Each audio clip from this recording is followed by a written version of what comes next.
You had mentioned before that you can have good quality and low prices. You can. You can or you can't? You can? You can't. You cannot. Cannot. You cannot have High quality and low price. And low prices. No, it's just the math just doesn't pan out in business because it's all about what it costs you to make a product determines your selling price for the product. So if it costs you high, the price obviously is going to be high to sell. So what is the difficulty when you have a consumer base that statistically does not have the money of other communities, but you still want to sell them high quality clothing? Yeah, well, I think, in business, you got to be able to establish your basics and then your fashion pieces also. So some of your fashion pieces will be more of your high quality pieces, the stuff that's going to make a statement for your brand. But then just like Levi's and other companies, they do have products that are basics, and basics is something that you run month after month. So once you get into a rhythm of running something consistently, you could get lower prices on it, and you could kind of carve the quality somewhat to do more volume for a certain particular customer, because like there's certain stores who can't sell your fashion pieces, but then they could sell your basic t-shirt and your basic jean at a certain price point. So just like with Ralph Lauren's, this business, they have Ralph Lauren chaps, which is a whole different price point than a Ralph Lauren. Then they got Ralph Lauren Purple Label, which is the high end. Yeah, it's high. He understands the dynamics too. Not everyone could afford Purple Label, so he has chaps. So you speak to different markets and different income brackets by different selections of clothing that you put out there. So I'm sure the same quality level for chaps is not the same as Purple Label as well. No, absolutely. It's two different things, two different ball games. Kanye had that famous line when he was on Sway's show. He said, "It ain't Ralph though." Yeah. Do you feel out of all the brands out in the world, would you say that Polo, that Ralph Lauren really had the most impressive operation overall? No doubt about it. I wore Polo growing up. Yeah, me too. We did whatever we can do to get some Polo. Right. I mean, actual gangs in New York. Yeah, formed, Polo gangs. The lowlifes. Yeah. Formed around wearing Polo. You know why? Because Polo, it's a symbol of success. You know what I mean? And people want what they can't get. And it just spoke among success, and it didn't show success for our people, but it showed success, and we wanted to be part of that. So you put that on, you feel successful, and you put that on, people are going to give you a double look, like, oh, okay, he paid some money for that shirt right there. That's cool. And then you see the white guy driving on the block in his Mercedes or his Bentley, he got on a Polo shirt. You watch the US Open, you see Polo sponsors that. So certain subliminal messages that Polo sends, and it's a lifestyle. You go into the stores, they have a certain smell. They smell like Polo. Really? You know what I mean? They have certain colognes in there that just breed success. So it's a whole marketing image type of thing that they do, and they're just good. And not only that, the biggest part about it is that Ralph Lauren dominates real estate in every major department store. If you go in there, you never see Polo just on a small rack.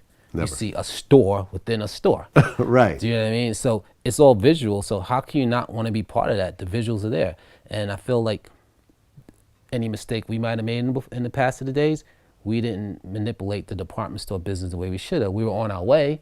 We had 3 shops in Macy's. We had a shop in Macy's 34th Street. We had a shop in Macy's Brooklyn. And we had a shop in Macy's in Queens. But here's the problem that we had.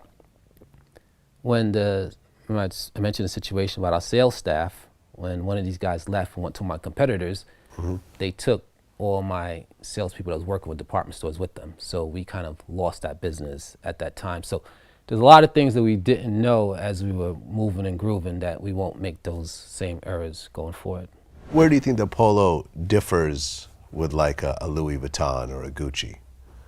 I would put them almost in a similar arena. Because I mean, the price point is very different. Yeah. Like for example, like there's no such thing as Louis Vuitton on sale. Oh no, it's not gonna find that. Sure. It doesn't happen. Right. Now you could go to certain outlets and find a Gucci outlet. Yeah. And occasionally get Gucci for 50% off. And they have like the little samples, not the sample sale, but they have like a bi-yearly sale in which they discount certain things. Yep. But now Louis Vuitton. No, it's not gonna happen. Louis Vuitton never discounts. Right. How does all that really fit together in terms of, because they're all kind of making the same stuff. I mean, yeah, some of it may be a little more expensive. The material might be a little bit different, but everyone's kind of making the same, on the clothing side. Yeah. Talk about luggage and leather goods, and that's something a little different. But on the clothing side, people are still making the same stuff. And you have the staying power of all these brands. But how would you really compare them from a fashion point of view? Well, I would say the one similarity with all those brands, Louis Vuitton, Ralph Lauren, and Gucci, is that most of those companies are publicly held companies. True. Which changes the landscape Yeah, of everything. LVMH owns Louis Vuitton and a bunch of other brands. Right.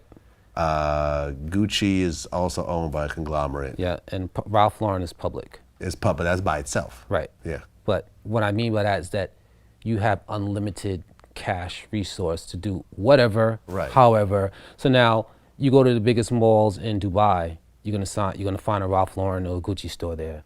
You go to any top mall all over the world where the richest of people shop, you're gonna find a Ralph Lauren, a Gucci, and an LV store close by or in that vicinity, guaranteed. Right. Guaranteed. So when you talk about why these brands are able to do what they do, it's all visual. You're there where when you have the richest of people in the world wearing your product, you're real.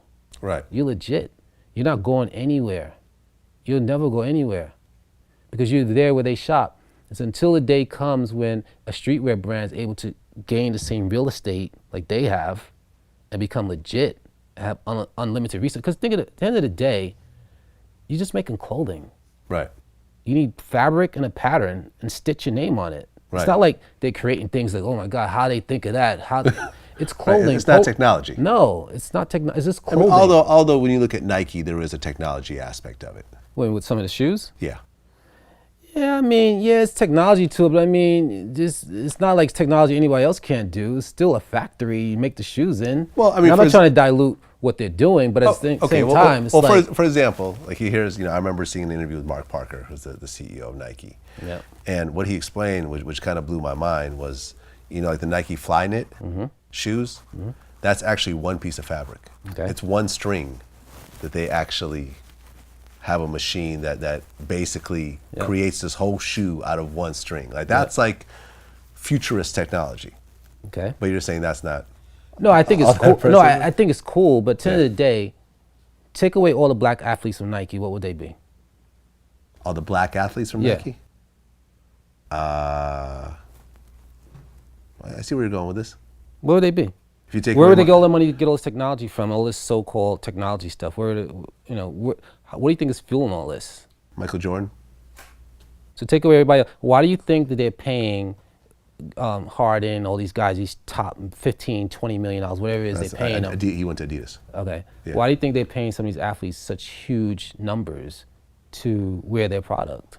Well, because people associate a successful athlete with, wearing a certain piece of clothing with the clothing that they want to wear themselves. Right. This is why you're seeing an ascension with Under Armour. Right. With Steph Curry. Absolutely. And like no one was wearing, and like I said, I own a sneaker site, and no one cared about Under Armour sneakers until like a year ago. Yeah. Nobody. And they just read up on Bryce Harper's deal, one of the biggest deals out right now. Cam Newton also is over there. Yeah. Imagine Nike without Michael Jordan. Imagine a lot of companies without a lot of the superstars that they have. They'll just be another company.